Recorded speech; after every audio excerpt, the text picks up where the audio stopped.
By the time Clara Whitmore raised her hand at the livestock auction, most people in the barn had already decided the geese were not worth the trouble of hauling home.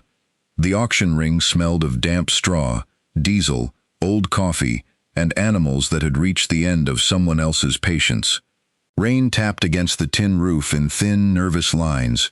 Behind a sagging gate, 240 geese crowded together in a restless gray and white mass, their feathers dirty, their voices rough from panic, their feet scraping through wet bedding.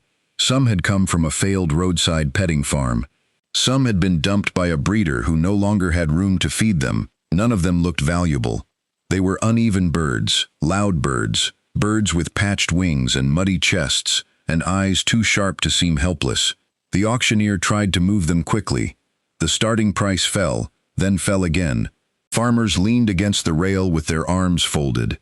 A few looked amused, a few looked away, already thinking about cattle, hay equipment, or the long ride home. Then Clara raised her hand. She was 24 years old, quiet in a way that made people mistake her for uncertain. Her father's old canvas jacket hung loose on her shoulders, her hair was tied back with a faded band, and one cuff of her jeans was still stained from the ditch she had cleared before sunrise. She did not glance around the room. She kept her eyes on the flock, watching not the noise, but the movement beneath it. The final price landed at $18, for all 240 geese. A murmur passed through the auction barn, not loud enough to become cruelty, but sharp enough to be felt. Clara heard it and let it pass. $18 was still money she could not waste. It was nearly the last cash in her coat pocket, after buying fuel and a bag of cracked corn. It was money that should have gone toward pump parts, fence staples, or the overdue bill folded inside the glove box of her pickup. Still, she paid. By late afternoon, her old blue truck came rattling down the dirt road toward Whitmore Farm, pulling a borrowed livestock trailer that complained at every rut. The geese inside shifted and called and beat their wings against the rails. A neighbor's truck slowed near the mailbox. Two boys on bicycles stopped at the ditch and watched as Clara backed the trailer into the yard. When she opened the gate, the flock poured out like rough water. They spread across the grass, circled the cracked stock tank, and surged toward the broken orchard fence before Clara turned them with a feed bucket and a willow switch. Their voices filled the yard and echoed against the barn. From the road, the scene looked like one more sign that Whitmore Farm had slipped beyond saving. Clara did not try to explain. She had learned in the past year that explanations were expensive. They cost breath, pride, and time, and most people only spent them to defend decisions they had already made. So she guided the birds into the first temporary pen, latched the gate, counted as best she could, and stood for a moment, while the flock lowered its heads to the green weeds beneath the old grape rows. She was not looking at a nuisance. She was looking at 240 mouths.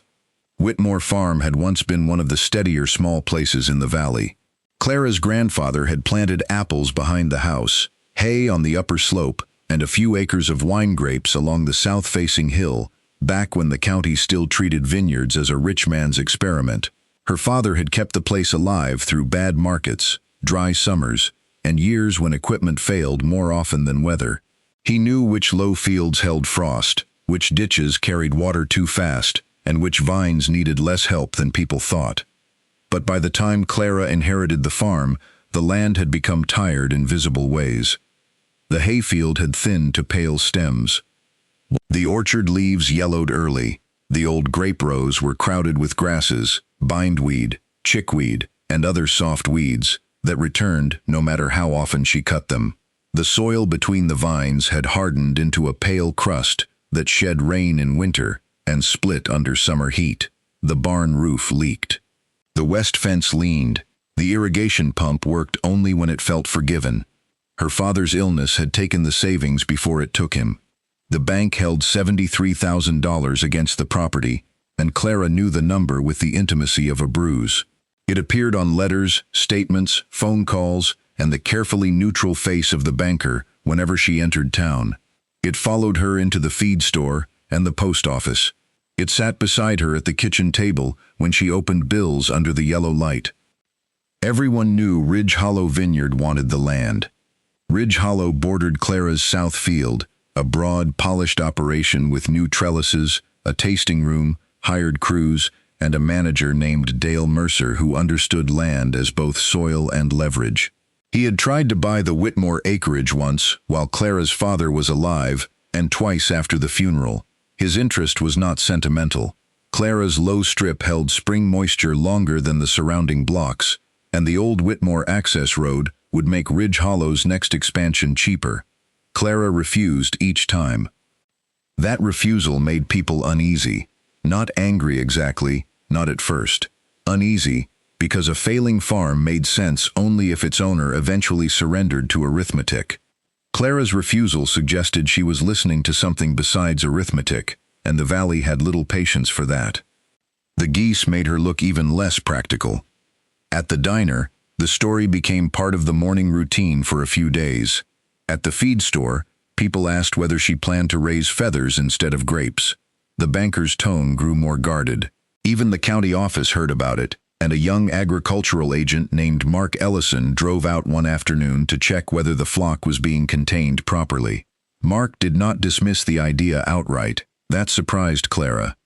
He walked the edge of the pen, watched the birds strip young grass from between the rows, and asked careful questions about rotation, water, shade, and timing. He warned her that geese could wring young bark, overgraze soft ground, and create food safety concerns if she handled the system carelessly. He also admitted, in the restrained way of a professional who does not want to bless a gamble too early, that managed geese had a history in orchards and vineyards long before herbicides became cheap. That visit changed something for Clara, though not in any public way. It did not save her. It did not silence the town. It did not make the bank less impatient, but it gave shape to what she had already suspected. Her idea was risky, but it was not foolish. The real origin had been in her father's notebooks. The notebooks sat in a wooden crate beside the kitchen stove, their covers warped from years of damp hands and barn dust. Her father had kept records the way other men kept prayers: rainfall, frost dates, pruning, beetles, soil smell, irrigation repairs, old experiments that worked once and failed later. Between pages of pump diagrams and weather notes, Clara had found one entry circled twice in blue ink. Geese in vineyard, managed right, eat grass before vine, light feet, manure. Old-timers used them before chemicals got cheap. Could help South Rose if money ever runs dry. Money had run dry.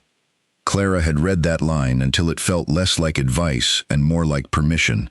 She had watched the weeds choking the South Rose and recognized the kinds the birds would prefer if moved early enough.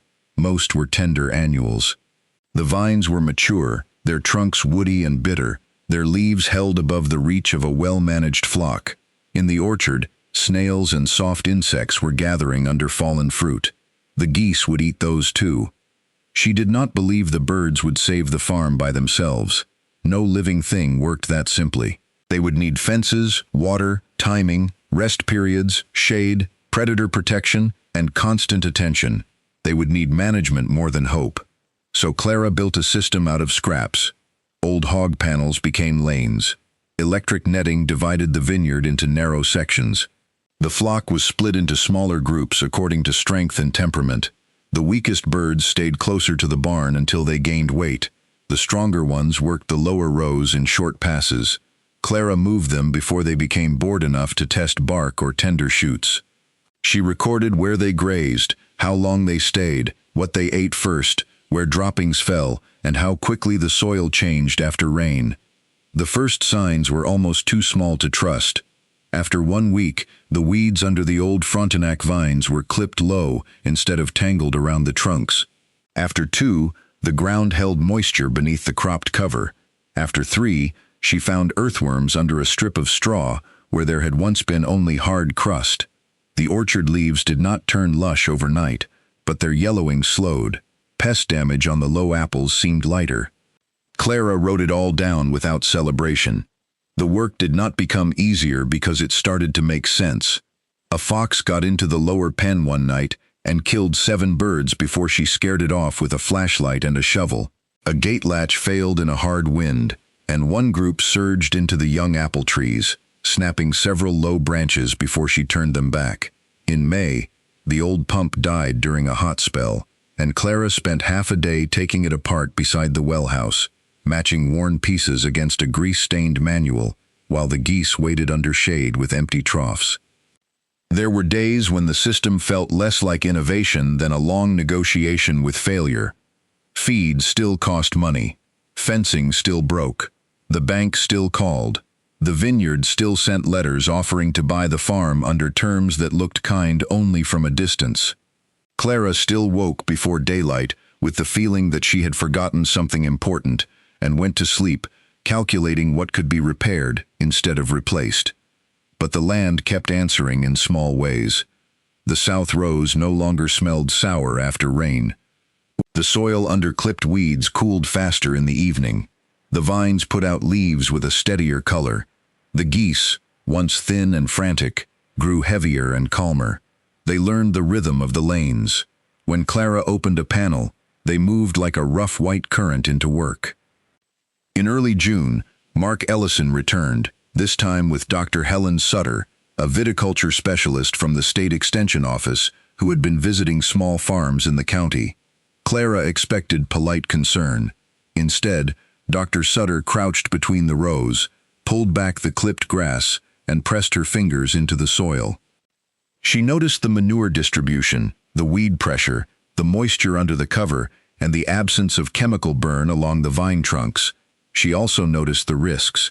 The timing would have to change once grapes softened. The flock would need to be excluded before fruit became attractive.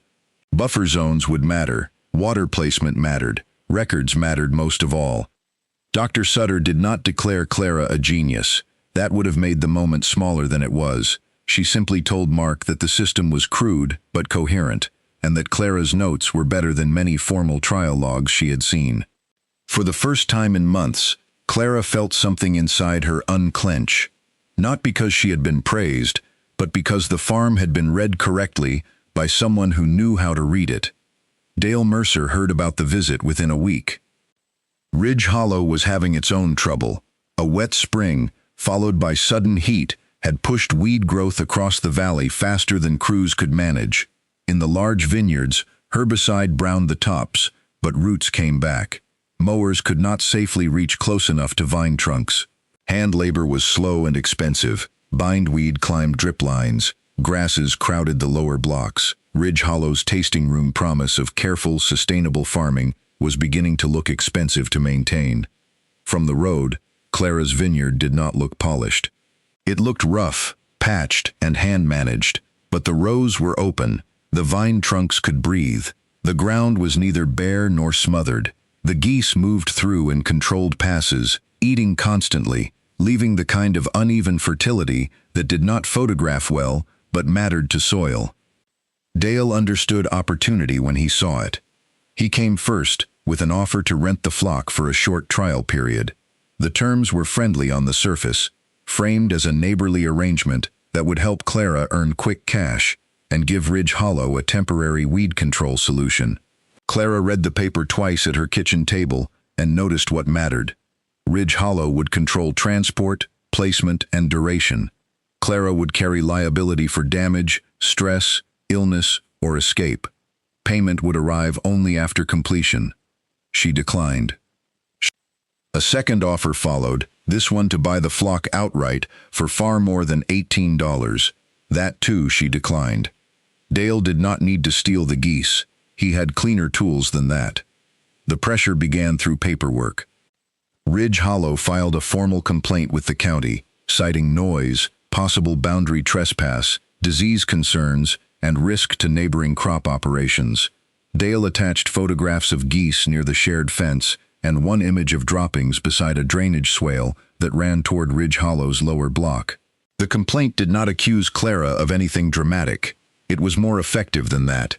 It suggested she was well-meaning but overwhelmed, and that an unmanaged flock of that size presented a risk to adjacent commercial agriculture. The bank received a copy. So did Clara's insurance agent. Within days, Clara was facing the kind of trouble that did not look cruel enough to earn sympathy. Her insurer wanted proof of containment. The county wanted an inspection. The bank wanted reassurance that the farm's collateral was not being put at additional risk. Dale offered, through a polite letter, to take temporary custody of the flock under a written grazing and care agreement while the matter was resolved. It was a trap made of reasonable language. If Clara agreed, she might never get the flock back in time to finish her season. If she refused and the county decided against her, the geese could be impounded or ordered removed. If the bank interpreted the complaint as evidence of mismanagement, her already thin line of credit could vanish. For 2 days, she barely slept. She walked the fence line with a measuring tape and a notebook. She checked every stake, every panel, every water point. She printed photographs at the library and arranged them by date. She copied her rotation maps. She found receipts for netting, feed, and veterinary dewormer. She marked buffer distances from the drainage swale. She collected the notes from Mark's first visit and the card Dr. Sutter had left on the kitchen table. On the morning of the inspection, the farm felt unnaturally still. Mark Ellison arrived with a county compliance officer. Dale Mercer came as the complaining neighbor, carrying a folder and wearing the calm expression of a man who knew systems often favored the person with better paperwork. The banker did not come in person, but Clara knew he was waiting for the report. Clara did not plead her case emotionally. She walked them through the operation. The geese were not loose. They were sectioned into controlled lanes with temporary fencing inside the property line. Water was placed away from the shared drainage. The flock was rotated according to a written schedule. Young trees were excluded after the earlier branch damage. The vineyard rows were grazed before fruit softening and would be closed to birds before harvest. Weak birds were separated. Dead birds had been recorded and buried away from water. Predator repairs were documented. Mark compared her maps to the stakes in the field. The compliance officer checked the fence and drainage swale. Dale pointed out where geese had approached the boundary, but Clara's photographs showed the same section over several weeks, always enclosed by interior netting. The complaint began to lose its shape. Then Dr. Sutter arrived. Clara had not asked her to defend the farm. Mark had. That made the difference. Dr. Sutter's presence turned the inspection from a neighbor dispute into an evaluation of agricultural practice. She walked the rows without drama, noting what the land itself showed: reduced weed pressure, improved surface cover, manure dispersed in manageable amounts, no visible bark stripping on mature vines, and clear evidence that Clara was adjusting movement based on plant stage and soil condition. She did not call the system perfect, she called it managed. That word mattered. Managed meant Clara was not careless. Managed meant the flock was not simply a noise problem or a liability drifting toward Ridge Hollow. Managed meant the geese were part of an agricultural method, and the records proved intention where rumor had suggested chaos. By the end of the inspection, Dale's offer to take custody of the flock looked less like concern and more like an attempt to gain control of a working system he had dismissed too early. The county did not order removal. Instead, it required Clara to maintain buffer fencing, continue written rotations, and exclude the flock before harvest. Mark's report noted that her use of managed goose grazing was appropriate under the conditions observed, provided the safeguards remained in place. Dr. Sutter added a brief technical note describing the practice as a viable low-cost approach for weed and pest pressure in small vineyards when carefully timed. The decision did not make Clara famous. It did something more useful. It kept the geese on her farm. After that, the tone in town changed slowly, not all at once. People did not gather in the diner and admit they had been wrong. Farmers rarely corrected themselves that neatly. Instead, they asked smaller questions. How often did she move the birds? Whether they bothered the grapes? Whether the manure burned the vines? Whether geese would work in berries? Whether she had really paid only $18. Clara answered only what she had learned. She never made the system sound easier than it was. She spoke of fences and timing, of shade and water, of knowing when to pull birds out before they turned from workers into trouble. She explained that the geese had not saved the farm by being geese. They had helped because they were watched. By harvest, Whitmore Farm no longer looked like land waiting to be absorbed by a neighbor. It still looked worn. The barn still needed paint. The tractor still coughed blue smoke at startup. The orchard still had gaps where trees had died during her father's illness. But the South Vineyard carried a crop Clara could stand beside without apology. It was not large. It would never rival Ridge Hollow by weight. But the clusters were clean, the sugars steady, and the flavors stronger than expected from vines people had assumed were finished. A small winemaker from 2 counties over bought the whole lot after walking the rows and reading Dr. Sutter's note. He was less interested in a sentimental story than in fruit grown without heavy chemical pressure during a difficult season. That suited Clara. Sentiment did not pay notes. Checks did. The apples came back more slowly, but they came back enough for cider and market baskets. On 3 Saturdays in September, Clara sold out from a folding table under a faded canopy, the Whitmore Farm name written by hand on a piece of sanded board. Some customers came because they had heard about the geese. Some came because the cider was good. Clara preferred the second reason. The first harvest check went to the bank. It did not erase the debt. Life did not turn bright and easy because one strange idea worked. But she paid the overdue amount, bought herself another year, repaired the worst part of the barn roof, and replaced the north fence with something that would last. The bank stopped talking about immediate remedies. Ridge Hollow stopped sending purchase letters for a while. The following spring, Mark asked Clara whether a few small farmers could visit and see the rotation system. She almost refused. Then she thought of her father's notebooks, of the old line about geese in vineyards, of knowledge nearly lost because it had sounded outdated until money ran dry. She agreed, as long as no one treated it like a miracle. They came on a cool morning when the vines were just beginning to leaf out. Clara showed them the lanes, the water placement, the buffer strips, the timing charts, and the pages where she had recorded mistakes as carefully as successes. She did not stand in front of them like a lecturer. She walked row by row, explaining what the birds had taught her to notice. Dale Mercer did not attend, but Ridge Hollow later hired a professional grazing service at a price no one in town could ignore. The irony traveled quietly. No one needed to sharpen it. One evening after the last bins were loaded and the market signs were put away, Clara stood at the edge of the South Vineyard while the geese moved in a long, uneven line between the rows. Their bodies caught the low light in pale flashes. The air smelled of dry grass, apples, and soil cooling after heat. Across the fence, Ridge Hollow's vines ran in clean commercial lines toward the tasting room. On Clara's side, the rows were older, less perfect, and still alive. She pulled her father's notebook from her jacket. The cover had softened from use. The pages were stained by rain, soil, and the oil from her hands. Under his old note about geese in vineyards, she added one line of her own. The land does not answer the loudest person. It answers the one who keeps listening. Then she closed the notebook and watched the flock settle into the work. They had cost her $18 at an auction where no one wanted them. They had cost her sleep, pride, repairs, lost birds, and months of being underestimated. They had not made her rich. They had not punished everyone who doubted her. They had done something quieter and harder. They had helped her keep one more season. And on a family farm, one more season can become a future.